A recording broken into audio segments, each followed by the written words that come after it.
Bhadram karnebhi shrunuyama devaha Bhadram pasyemakshbhiryajatraha Sthirairangaye estuštuvagam sastanubihi Vyasema devahitai yadayuhu.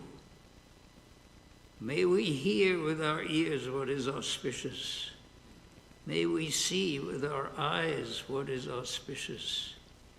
May we enjoy with strong limbs and bodies the life allotted to us.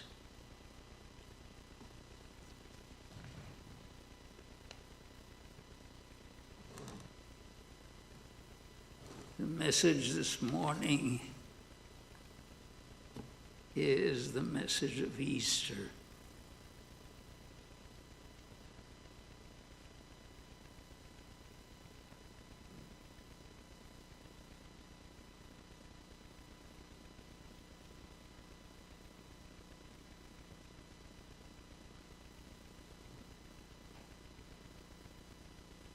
It is the universal message that has echoed down for generations and is still echoing.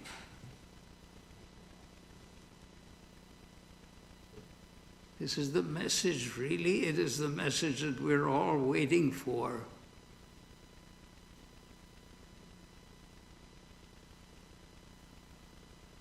What that basic unhappiness that human beings feel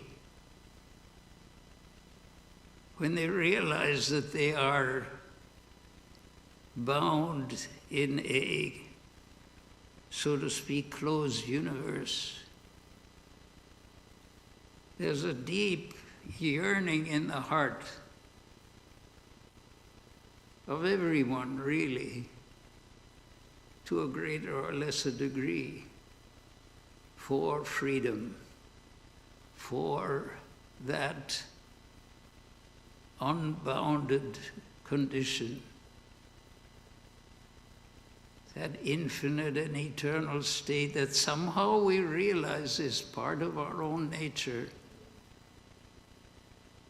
At the heart of everything that appears to change, at a part of all the things that come and go,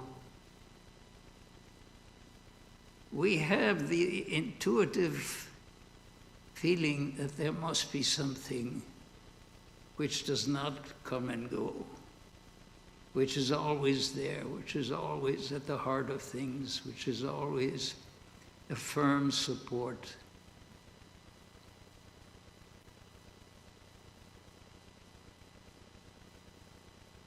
And that is embodied from time to time by a great soul who comes with that knowledge, with that experience, to give that message again and again. In the Hindu tradition, there is, in the Bhagavad Gita, that very famous verse, Yada yada hi dharmasya glanir bhavati bharata. Yada yada, whenever that dharma, that state of righteousness, that state of appropriateness, that state of non-contradiction, you could say, whenever that state is disturbed, we have a feeling that there is such a state. Within each one of us, there is the idea that there is something steady, something permanent, something conscious, and something that has not come and will never go. A reality, there is that intuition within everyone. That's what enables us to live at all. That's what enables us to move and go from one state to another. That is what enables us to accomplish anything. that there is a background, an unchanging reality, an unchanging background to whatever it is that we do.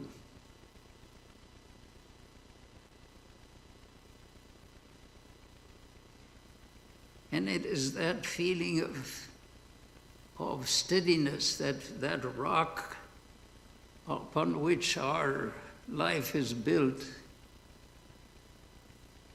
Mostly we don't really phrase it or express it or acknowledge it necessarily in a very definite way. But without the feeling that there is something unchangeable, that there is something permanent, something eternally supportive, this life itself would be very difficult to lead.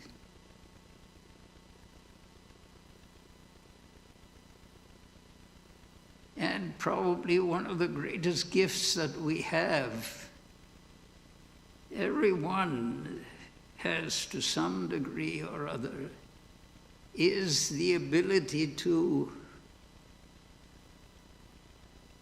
realize that our life is founded upon something very steady, very solid, something unmovable, that there is such a thing in this universe. We can't point to it, we can't verify it, we can't prove it in any particular way in our ordinary state, but without having the idea of something permanent, we could not manage in this world. So we make do by calling things permanent that really are not. And when they are seen to be non-permanent, they're seen to be troubled and changed and upset, then we get terribly worried until we land on something else that we feel is the rock bottom, the place to anchor.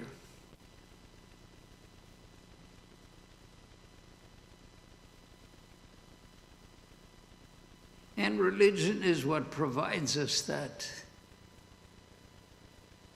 Because all other disciplines deal with this world in one way or another, and such an unchanging fundamental reality doesn't seem to be present in this world.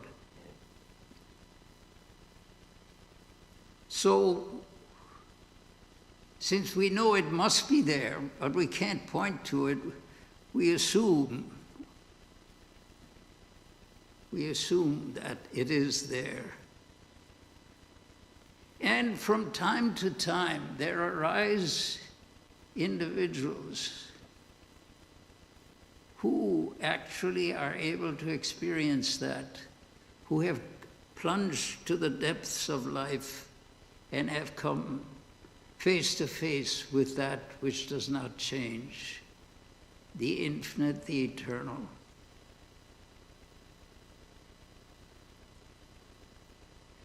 And that is what enables us to carry on with the finite and the non-eternal.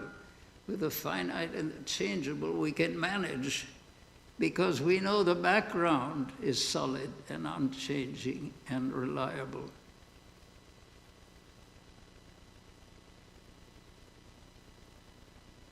So on this day, this Easter Sunday, is really the day when we confront that issue in great seriousness and great earnestness. Of course, it is associated with a specific historic event, but it is amplified. It is not simply the event as such, that within that event is hidden a tremendous reality.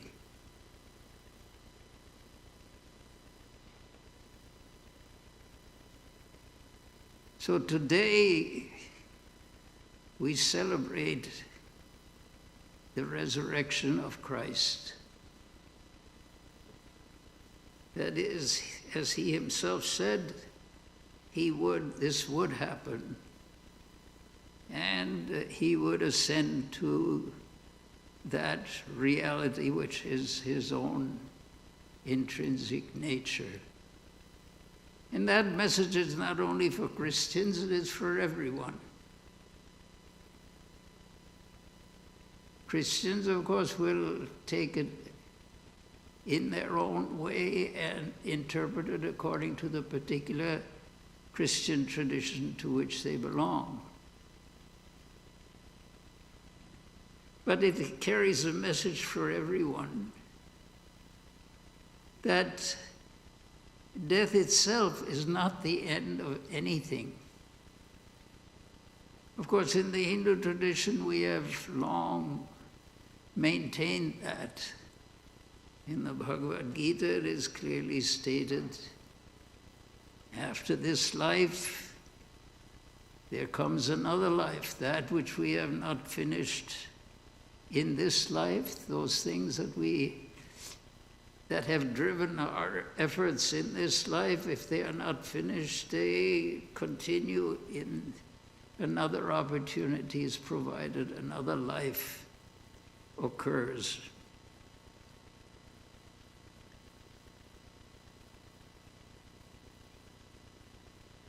But the message is a much more profound message than that. The message is that there is a reality that is infinite and eternal and unchanging and ever gracious, ever merciful, ever positive, ever fulfilling. There is such a reality. That is the message of Easter. Of course, the specific historic event is tremendously significant to in the spiritual tradition. But that is not the universal message, you could say. The message for Christianity is clear and obvious and very fulfilling. But there is a message for all humanity that in our changeable, our fragmented existence, at the heart of that, there is something which will save us, which will manifest and provide the foundation that we so desperately yearn for.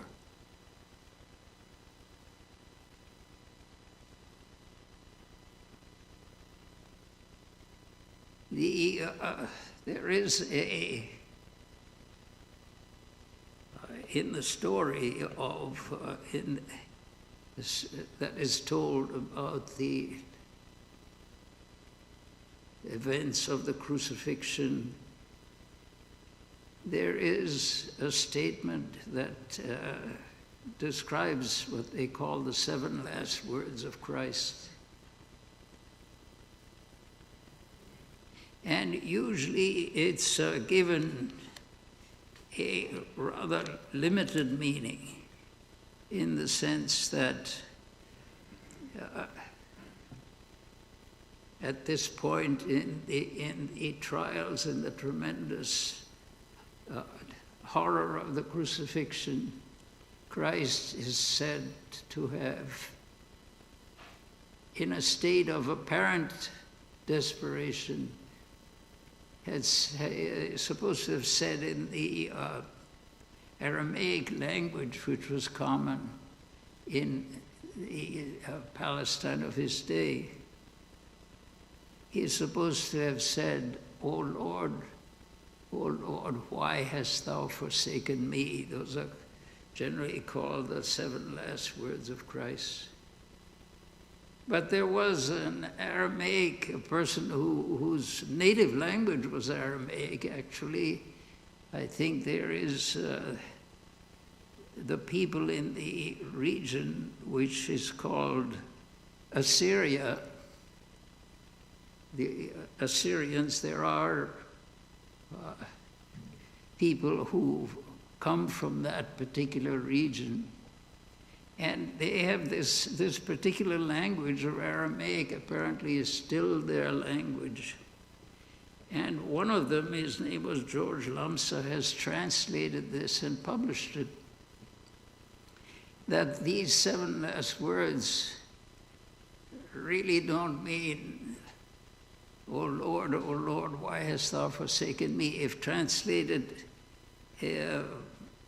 by an Aramaic knowing person, apparently he insists that the meaning of what he has said really is, O Lord, for this I have come, which of course puts a totally different significance on those words. And if one looks at it historically in a dispassionate way, one can see why that interpretation would certainly make more sense.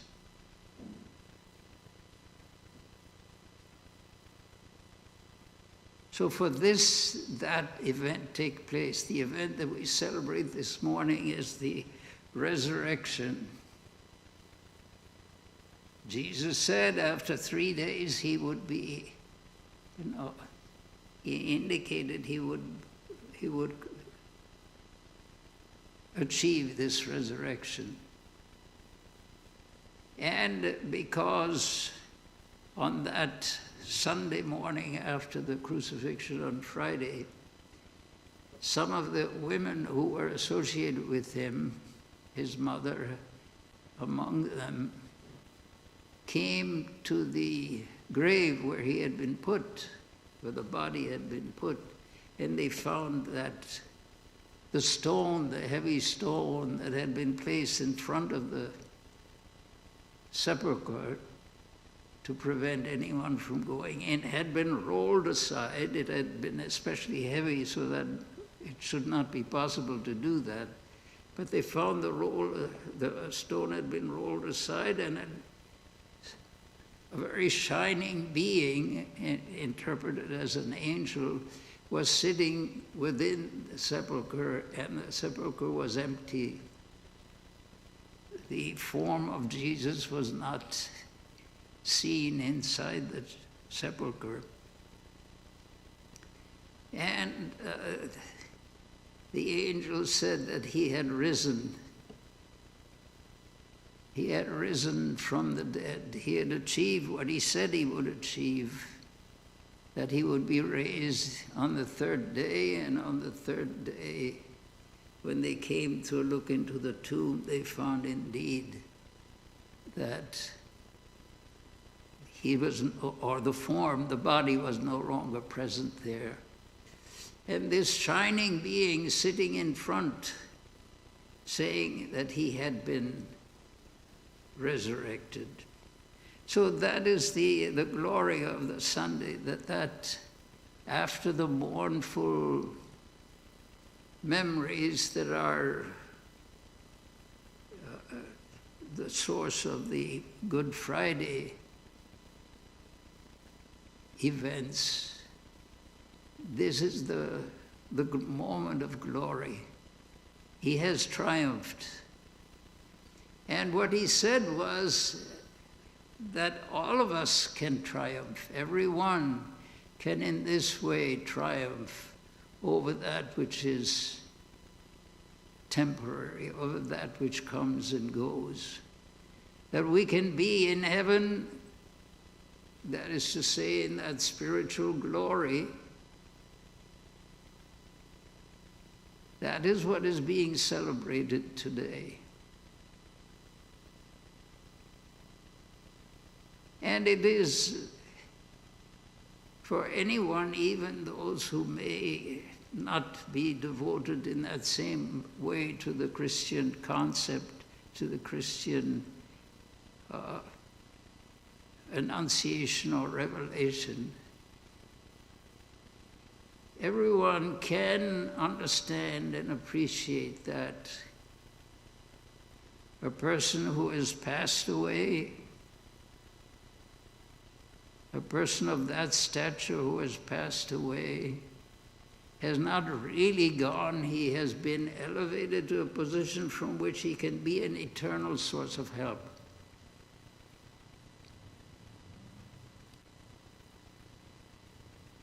So that is really the message of Easter, that that which Jesus Christ achieved is something that all of us can achieve, because really it is part of our own being. It is part of our own nature. That within us which is temporary, that within us which is not permanent, that within us which comes and goes, can always come and go, but it will never affect the very core of our being, which is one with God. I and my Father are one, is one of the famous sayings of Jesus. And really that is one of the statements of the ancient Upanishads also. Aham Brahmasmi, I am that Brahman, I am that reality. The details of it will be different. The examples that are chosen will be different. The philosophy that is evolved will be different. The theology that is evolved will be different. But the basic message to all humanity from the very heart of that divinity is that we're all the children of God. We're all the children of that reality. Within our heart is the essence of everything that we are seeking. So the message of Easter is conveyed to us through this one example, the example of Jesus. What is conveyed to us is that we're all the sons and daughters of the Father. And we all have that capability of rising from the dead, that is to say, from that which is inert to that which is eternal and infinite and fully living. That is the message of Easter. Really, it doesn't require that we accept the details of the Christian theology. The basic principle is the principle of eternity, which is within our very being, which is at the heart of everything we do, which is the essence of all that we see around us.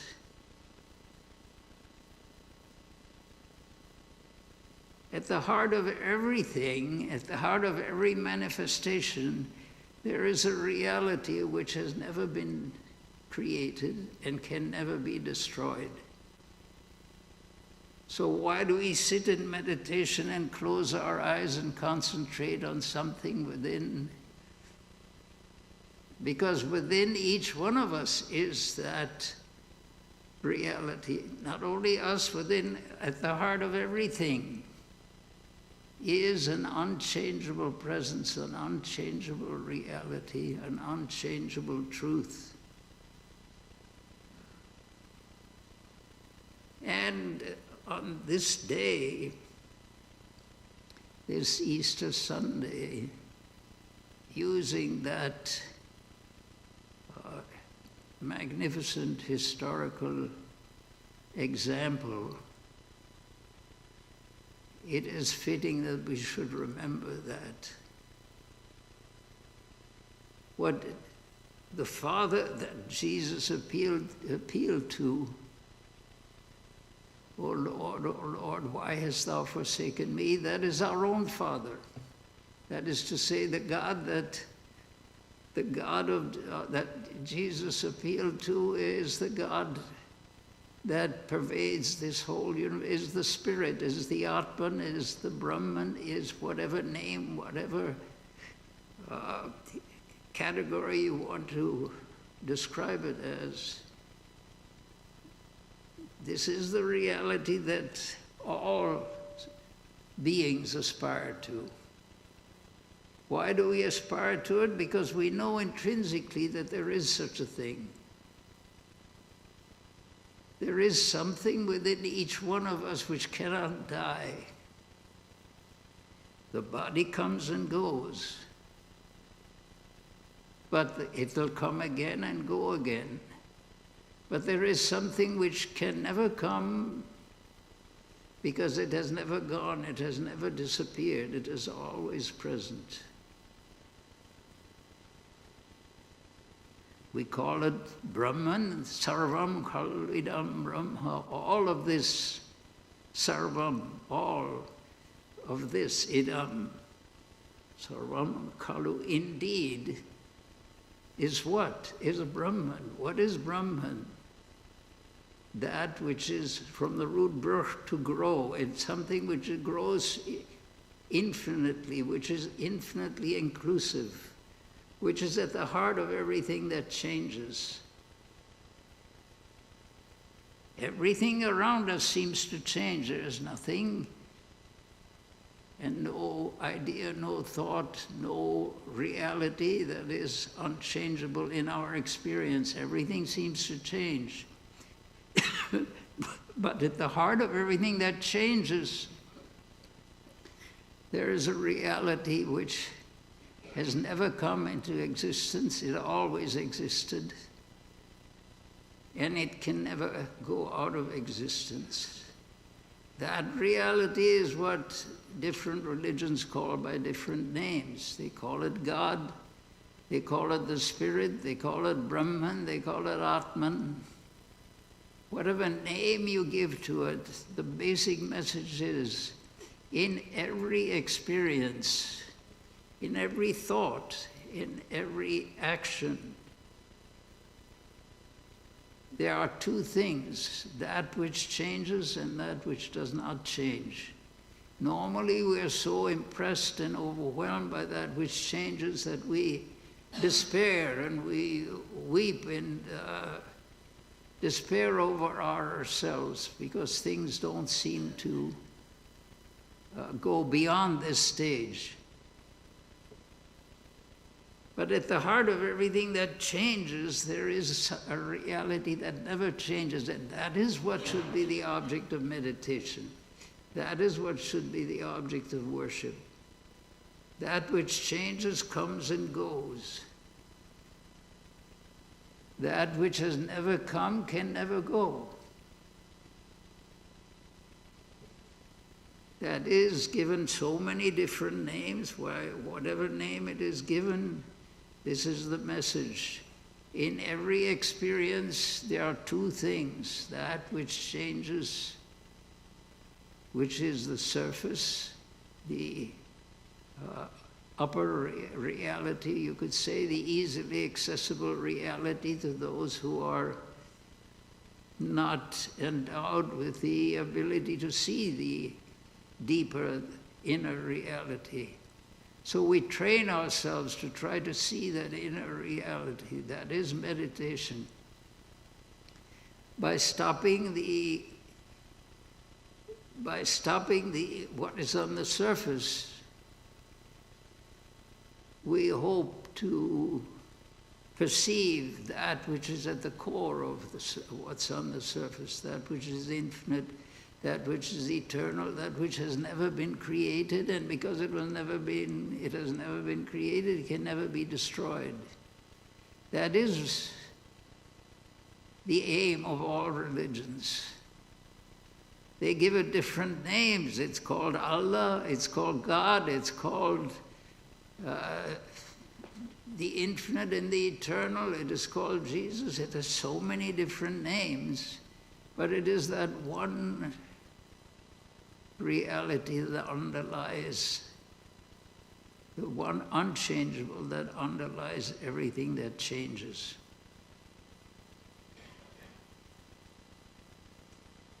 And that is the meaning of Easter, that the changeable aspect, which was the body of Jesus, which was put away and which was buried in a tomb, was one aspect of Jesus. The other is the infinite, eternal reality of Jesus, which is one with God, which is one with the infinite and the eternal, which can never come and go because it is always there. So in each of our consciousness, we must try to get a feeling for that within us which does not change. It is our very own nature. It is our very own reality. And that is the message of Easter. Of course, the historical aspect of it is complicated, and as part of the story deals with the trial before the crucifixion, the verdict to crucify or not, and then the actual process as it went on. These are all in the historical narrative. But at the end of it all, the reality of Jesus as the infinite and the eternal, as the triumphant, remains as the message of Easter. And it is that which we are celebrating today. In Christmas time, this is the birth of Jesus, and really it is a very joyful occasion, as every birth tends to be joyful. But the real significance of Christmas happens on Easter. Christ came for this purpose, not only to bring knowledge and wisdom to the people of his day, but to be an exemplar to all nations for all times of the basic reality that is expressed in all religions in different ways. But what is expressed is that there is at the heart of everything that is changeable, there is something unchangeable. There's a core reality that has never come and can never go. And that is the message that we should take with us today.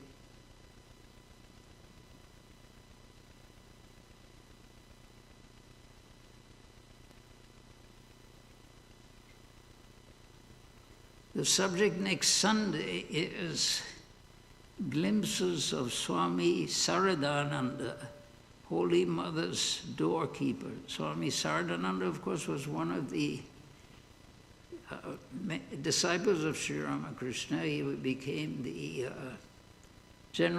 first General Secretary of our order. The General Secretary is really the main administrative person of our order. But he was not only that, he was proud to be the doorkeeper of Holy Mother, who lived in this Udbodhan building, of which he was a resident on the ground floor. She had the upper floor, and so he, in a way, controlled all the people who went up there, made sure that she was not disturbed in any way. So he was her doorkeeper, and not only that, he was a magnificent monk and a magnificent example. He came to the United States also and lectured on the East Coast for some time. So the subject next Sunday is glimpses of Swami Vedananda, Holy Mother's doorkeeper. This talk will be given by Pravrajika Prajna Prana. Child care is provided during our Sunday lectures. On Sunday evenings, Swami Tattvamayana normally holds an online class, but there will be no classes in March and April. The class will resume in May. On Wednesday evenings, we have Vespers with meditation at 7:30 p.m. in this auditorium. Our Friday classes, normally conducted by Swami Tattvamayana at the Old Temple at 7:30, will be resuming in May.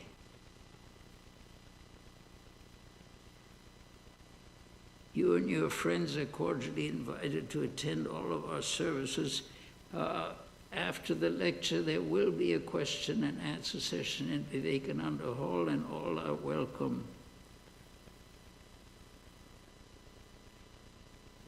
Now there will be an interval of music. Thank you.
After the lecture, there will be a question and answer session in Vivekananda Hall, and all are welcome.